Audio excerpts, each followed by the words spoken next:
Was there a particular moment in your career where you felt the weight of responsibility as far as that's concerned? What do you, can you explain that a little bit more? What do you mean by So, that weight of responsibility? As you said, like especially with doing like a phone-in show, for the most part, you expect it to be a bit funny, a bit silly, a bit, just kind of unpredictable. But then obviously sometimes you get these serious moments. Yeah.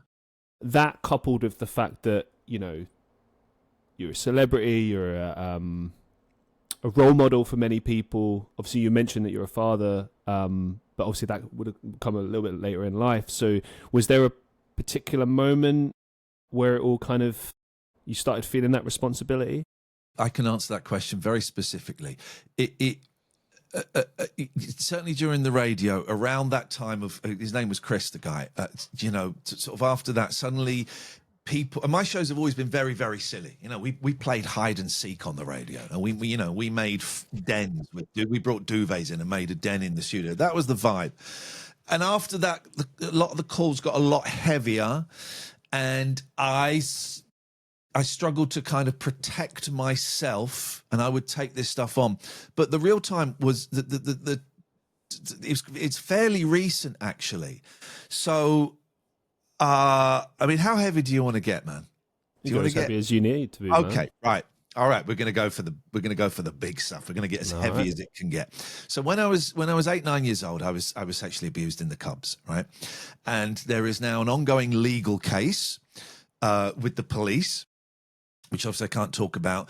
And at some point, there's going to be a civil case with the scouting movement, because there is a cover-up. I don't want to sound all conspiracy theorist, but there is. So that is going on. But to get to that point, I made a public statement and said, this happened to me in this very specific area. And I'm being vague now just because of the legals, but it's all out there. This happened to me in this very specific area, potentially with these people. Were you there? Did it happen to you? Get in touch with me.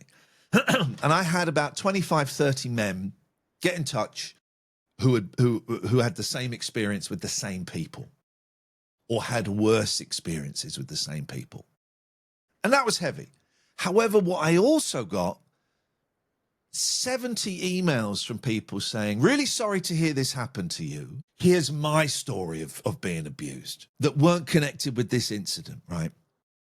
And the first 5, 6, 7, 8, 9, 10, I'm reading them and I'm doing quite lengthy replies. I'm really sorry that happened. Here's how you can get help. But by the 10th one, it was like this, it was sucking the life out of me. It was a privilege people would share these stories, but I'm getting all of this stuff dumped on me is not quite the right phrase, but actually that's how it felt, right?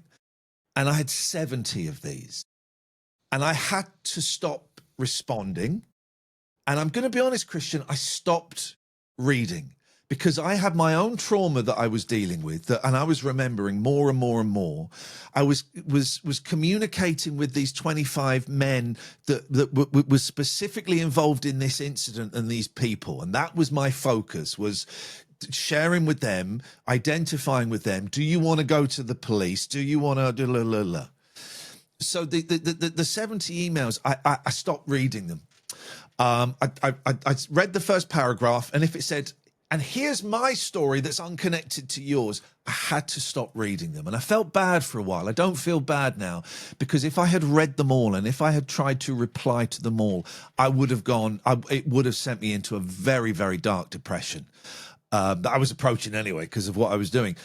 So and the reason I got that many is because I'm Iain Lee off the telly. If Joe Blow from Kokomo had gone out and said this, they would not have got that response.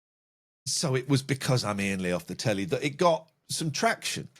So that was a big one. And that was, oh man, that's all happened in this year. God, I was going to say that was 2 years ago. That's all happened in this year. So that was the time I felt the most, I am being crushed by other people's misery.